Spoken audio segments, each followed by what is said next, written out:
Right now, I want to talk to you about the call of God for a minute. The call of God is not like hiring somebody.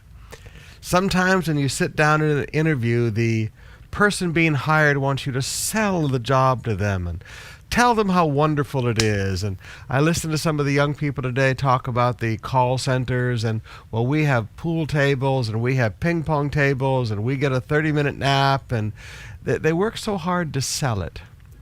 But Jesus never sold the call. In Acts chapter 9, when he calls Paul, the scripture says, "But the Lord said to Ananias," verse 15, "Go, this man is my chosen instrument to carry my name before the Gentiles and their kings and before the people of Israel. I will show him how much he must suffer for my name." Jesus said, I'm going to do this. When he follows me in the call, he will know the price he's going to have to pay with his life. Now, I look at the Paul, and I look at the persecution that he went through, and I look at how well he endured and how he took it, and he never got bitter and he never got angry, and he knew that Jesus was with him. And there's so much truth about Paul and persecution. But part of it goes back to the very beginning. Jesus said, I'm going to show him how much he must suffer for my name. I'm going to show him that this is not going to be a walk in the garden. I'm going to show him that this is not going to be something that you walk into with an entitlement mentality and think that it's all going to be wonderful and glorious and adoring crowds. I'm going to show you that there's a price to pay to follow the call.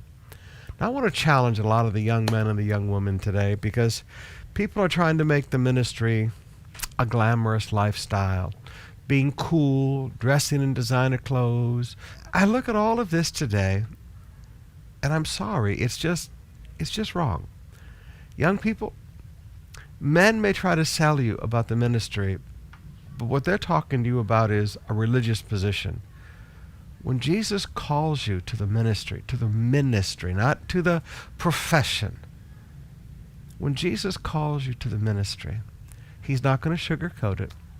He's not going to tell you how wonderful it's going to be. He's going to talk to you about the price that you're going to have to be willing to pay. And if you're not willing to pay it, that's fine. Turn and go away.